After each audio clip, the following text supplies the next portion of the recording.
Welcome to the Platform Engineering Playbook podcast, where everything you hear is built, reviewed, and improved by AI, by me, and by you, the listener. This show keeps me, and hopefully you, up to speed on the latest in platform engineering, SRE, DevOps, and production engineering. It's a living experiment in how AI can help us track, explain, and discuss the fast-moving world of infrastructure. Every episode is open source. If you've got something to add, correct, or challenge, head to platform-engineering-playbook.com. You'll find all the content and a link to the GitHub repo. Open a pull request, join the conversation, and make the playbook smarter. Let's get into it.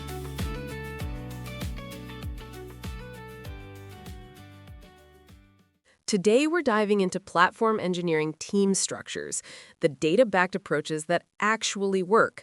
But first, let's run through some important news from this week because there's some stuff that ties directly into platform engineering concerns. Yeah, 6 stories. Let's start with Symbed. It's an Apache 2.0 licensed N8N alternative for AI agent workflows. 19,000 GitHub stars already. What's the platform engineering angle here? Internal developer platforms are increasingly needing workflow automation for AI-powered developer tools.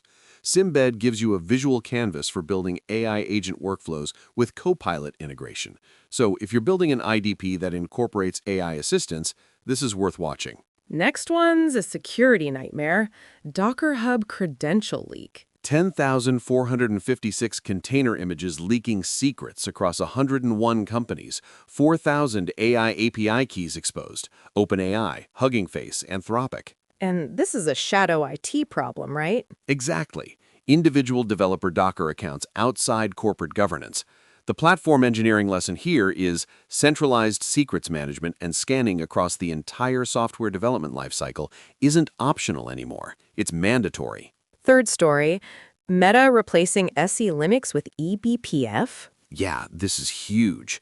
BPF-LSM is enabling runtime security without kernel module compilation.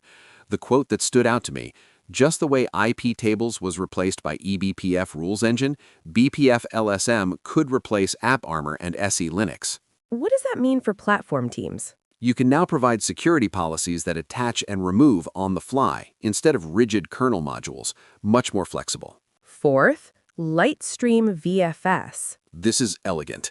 Read-only SQLite access directly from S3 using a VFS plugin, fetches pages on demand, polls for LTX files. Platform engineering angle is instant read replicas without database hydration delays. Game changer for platform analytics and reporting. Exactly. Fifth story, GitHub request failures on December 11th. 7.6% of login requests impacted by a scraping attack. How'd they mitigate? Identified the scraper, upgraded login routes to high-priority queues. The lesson for platform teams is priority queuing and attack pattern detection are critical for platform reliability. And last one, GPT 5.2 launch. OpenAI's response to Google's Code Red. 70.9% of comparisons beat top professionals on GDP-Val, which measures knowledge work across 44 occupations.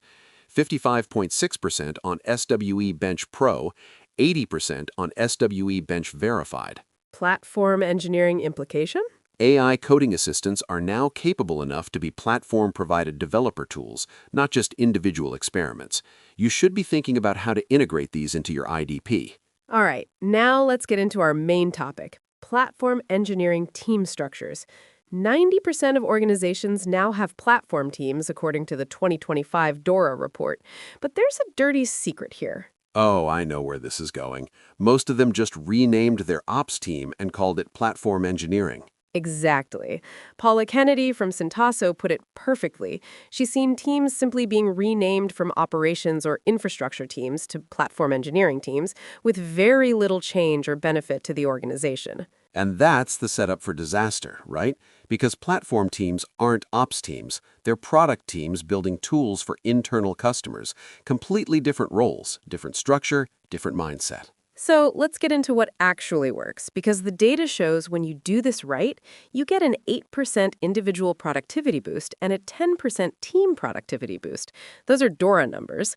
But when you get it wrong, you end up with glorified ticket handlers who are burned out and a platform that becomes an anchor dragging everyone down. Yeah, and we're going to break down team sizes, reporting structures, interaction patterns, metrics, the stuff that separates successful platform teams from rebranded ops teams. Let's start with the landscape, because 76% of organizations now have dedicated platform teams. This isn't hype anymore, this is critical mass. Right, and Gartner's predicting 80% of large software organizations will have platform teams by 2026. So the question isn't whether you need one, it's whether you're structuring it correctly. So what's the most common anti-pattern you've seen? The rebranding problem we already mentioned, but it goes deeper. Teams get renamed, but they're still doing the same reactive work. Someone opens a ticket for access to a Kubernetes namespace. Platform team manually provisions it. That's not platform engineering, that's ops. And the fundamental difference is what? Platform engineering is about building self-service capabilities. The goal is that a developer should be able to spin up that namespace themselves through a portal or API without ever talking to the platform team. You're building products, not tickets. Okay, so let's talk about team size. What actually works? Spotify's model is probably the most famous. They use squads of 6 to 12 people. Each squad is autonomous, focused on one specific area. 6 to 12. That's pretty specific. Why that range? Small enough that you can still move fast and make decisions without endless meetings, but large enough that you can own complete capabilities end to end. Microsoft recommends 5 to 9 for most cases. Same reasoning. What happens if you go smaller? You end up spread too thin, can't own a full platform area. You're constantly blocked waiting for other teams. And bigger? Coordination overhead kills you. You spend more time syncing up than actually building. Plus, you lose that ownership feeling. It becomes too abstract. Okay, so team size is one lever. What about reporting structure? Where should platform teams sit in the org? This is huge, and it's where a lot of companies get it wrong. There are basically 3 models. Walk me through them. First model, platform reports at the same level as other engineering teams, usually under the CTO or VP of engineering. You get executive visibility and organizational weight, but leadership has to actively protect you from becoming the catch-all team for every infrastructure request. Second model. Platform gets its own dedicated leader, VP or director, who reports to the CTO. This reinforces the platform as a product philosophy, complete with its own roadmap. Risk here is creating silos between the platform and the teams they support. And third? Platform rolls up through ops management. This usually struggles because ops teams optimize for stability and incident response. Platform development lifecycle work gets sidelined. So which model wins? Depends on company size. Smaller companies under 50 engineers can usually get away with platform reporting through engineering leadership. But once you hit 100+ engineers, you really need that dedicated leader who shields the team from competing priorities and secures the resources they need. Because without that dedicated leader, platform becomes whoever complains loudest gets the resources? Exactly. You end up reactive instead of strategic, and your roadmap gets hijacked by whoever has the most political clout that week. Let's talk interaction patterns, because this is where team topologies comes in. Yeah, Team Topologies defines 3 fundamental interaction modes: collaboration, X as a service, and facilitating. Break those down. Collaboration is working together for a defined period to discover new things, new APIs, practices, technologies. It's temporary and intensive. When would you use that? When you're building something new and you don't know exactly what the platform needs to provide yet, you embed platform engineers with a stream-aligned team to discover the right abstractions. Okay, what's X as a service? One team provides, one team consumes. Minimal interaction, low cost, clear boundaries. This is the goal state for platform teams. You build self-service capabilities that stream-aligned teams can consume without needing to collaborate closely. And facilitating? One team helps and mentors another.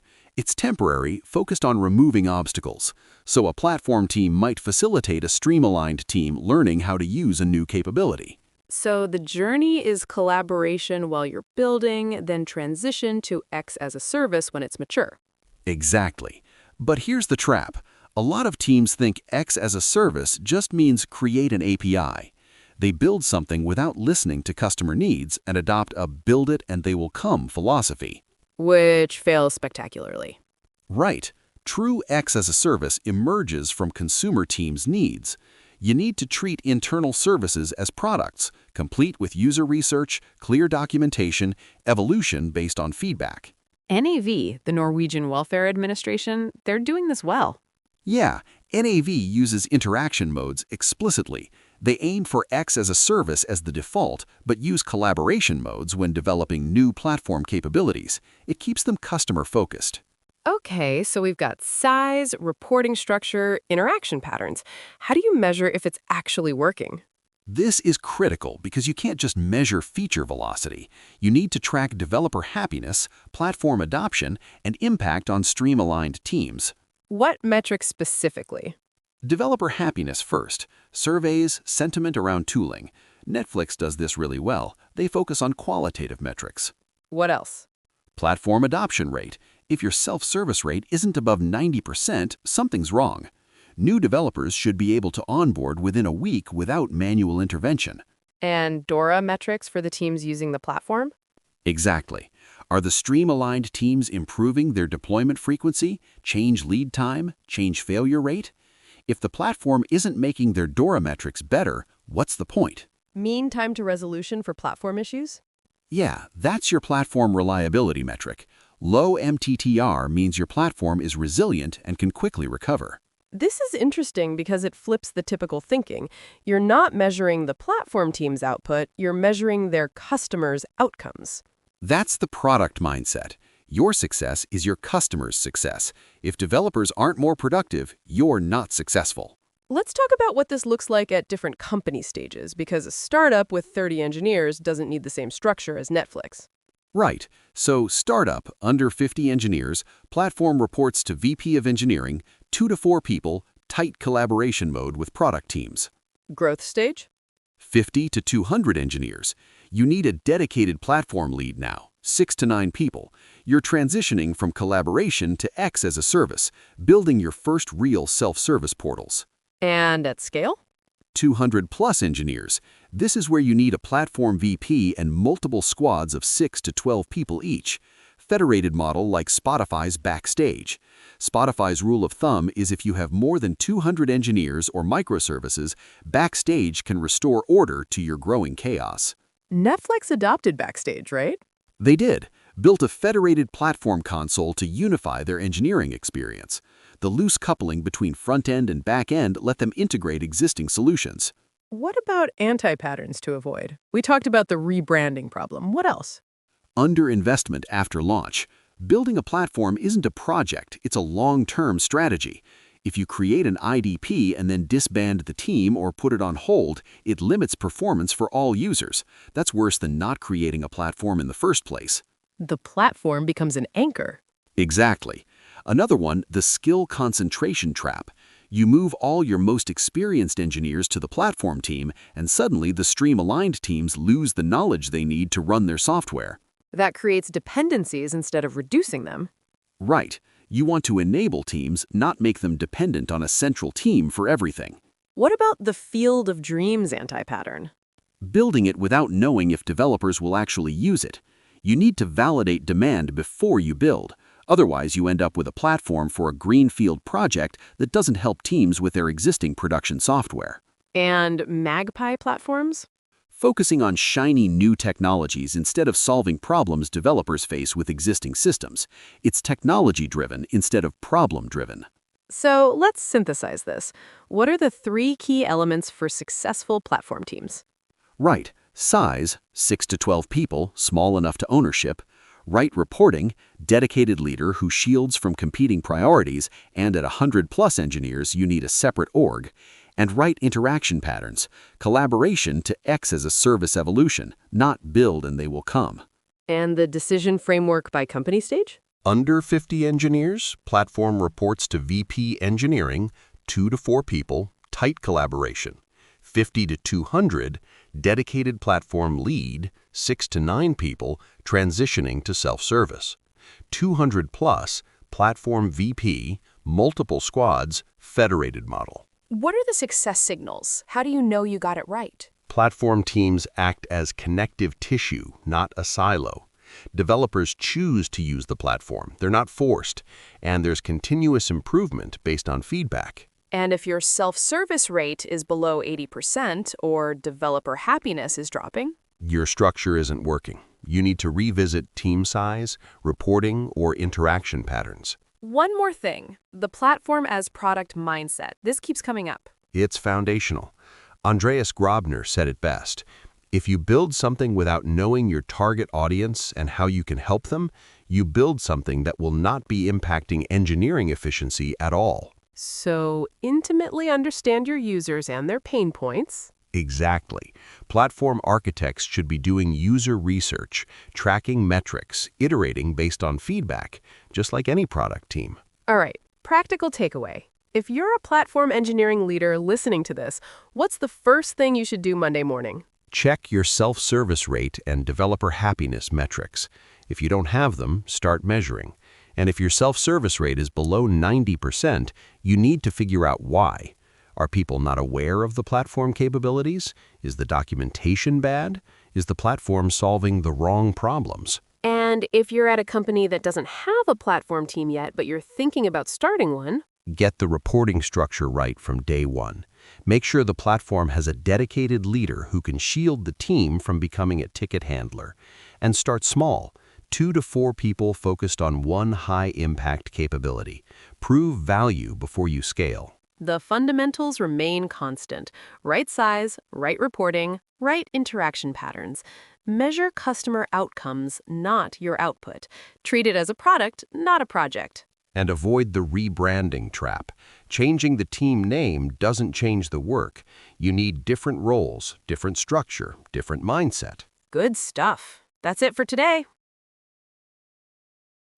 That's it for this episode of the Platform Engineering Playbook podcast. Every topic, transcript, and summary you just heard lives out in the open at platform-engineering-playbook.com, where anyone can suggest updates or add insights through GitHub. If you've got thoughts, fixes, or new ideas, open a PR. And if you enjoyed the episode, rate us on your favorite podcast platform. We're always shooting for 5 stars. While you're there, give the project a star on GitHub. It helps others find and contribute to the Platform Engineering Playbook. This podcast is generated by AI, reviewed by AI, me and you, a community of engineers keeping our craft sharp. Thanks for listening, and see you next time inside the Platform Engineering Playbook.